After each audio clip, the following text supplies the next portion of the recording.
شروع اللہ کے نام سے جو بڑا مہربان نہایت رحم والا ہے۔ مومنو، کسی بات کے جواب میں خدا اور اس کے رسول سے پہلے نہ بول اٹھا کرو، اور خدا سے ڈرتے رہو، بے شک خدا سنتا جانتا ہے۔ اے اہل ایمان، اپنی آوازیں پیغمبر کی آواز سے اونچی نہ کرو، اور جس طرح آپس میں ایک دوسرے سے زور سے بولتے ہو اس طرح ان کے روبرو زور سے نہ بولا کرو، ایسا نہ ہو کہ تمہارے اعمال ضائع ہو جائیں اور تم کو خبر بھی نہ ہو۔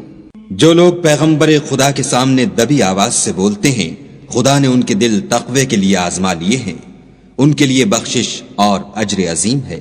جو لوگ تم کو حجروں کے باہر سے آواز دیتے ہیں ان میں اکثر بے عقل ہیں، اور اگر وہ صبر کیے رہتے یہاں تک کہ تم خود نکل کر ان کے پاس آتے تو یہ ان کے لیے بہتر تھا، اور خدا تو بخشنے والا مہربان ہے۔ مومنو، اگر کوئی بد کردار تمہارے پاس کوئی خبر لے کر آئے تو خوب تحقیق کر لیا کرو، مبادا کہ کسی قوم کو نادانی سے نقصان پہنچا دو، پھر تم کو اپنے کیے پر نادم ہونا پڑے۔ اور جان رکھو کہ تم میں خدا کے پیغمبر ہیں، اگر بہت سی باتوں میں وہ تمہارا کہا مان لیا کریں تو تم مشکل میں پڑ جاؤ، لیکن خدا نے تم کو ایمان عزیز بنا دیا اور اس کو تمہارے دلوں میں سجا دیا، اور کفر اور گناہ اور نافرمانی سے تم کو بیزار کر دیا۔ یہی لوگ راہ ہدایت پر ہیں، یعنی خدا کے فضل اور احسان سے، اور خدا جاننے والا اور حکمت والا ہے۔ اور اگر مومنوں میں سے کوئی دو فریق آپس میں لڑ پڑیں تو ان میں صلح کرا دو، اور اگر ایک فریق دوسرے پر زیادتی کرے تو زیادتی کرنے والے سے لڑو، یہاں تک کہ وہ خدا کے حکم کی طرف رجوع لائے۔ پس جب وہ رجوع لائے تو دونوں فریق میں مساوات کے ساتھ صلح کرا دو، اور انصاف سے کام لو کہ خدا انصاف کرنے والوں کو پسند کرتا ہے۔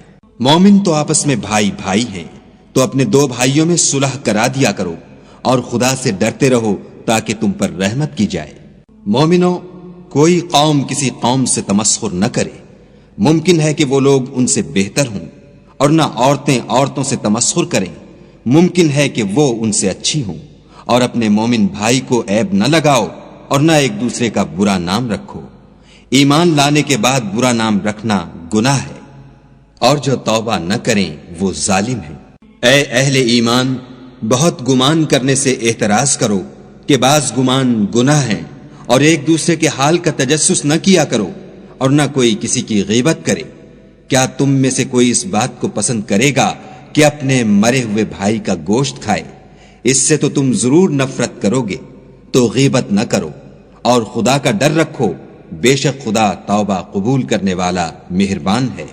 لوگو، ہم نے تم کو ایک مرد اور ایک عورت سے پیدا کیا، اور تمہاری قومیں اور قبیلے بنائے تاکہ ایک دوسرے کو شناخت کرو، اور خدا کے نزدیک تم میں زیادہ عزت والا وہ ہے جو زیادہ پرہیزگار ہے۔ بے شک خدا سب کچھ جاننے والا اور سب سے خبردار ہے۔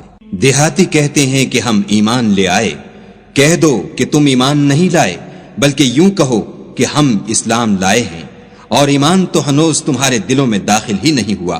اور اگر تم خدا اور اس کے رسول کی فرما برداری کرو گے تو خدا تمہارے اعمال میں سے کچھ کم نہیں کرے گا، بے شک خدا بخشنے والا مہربان ہے۔ مومن تو وہ ہیں جو خدا اور اس کے رسول پر ایمان لائے، پھر شک میں نہ پڑے، اور خدا کی راہ میں جان اور مال سے لڑے، یہی لوگ ایمان کے سچے ہیں۔ ان سے کہو، کیا تم خدا کو اپنی دینداری جتلاتے ہو؟ اور خدا تو آسمانوں اور زمین کے سب چیزوں سے واقف ہے، اور خدا ہر شے کو جانتا ہے۔ یہ لوگ تم پر احسان رکھتے ہیں کہ مسلمان ہو گئے ہیں، کہہ دو کہ اپنے مسلمان ہونے کا مجھ پر احسان نہ رکھو، بلکہ خدا تم پر احسان رکھتا ہے کہ اس نے تمہیں ایمان کا رستہ دکھایا، بشرطے کہ تم سچے مسلمان ہو۔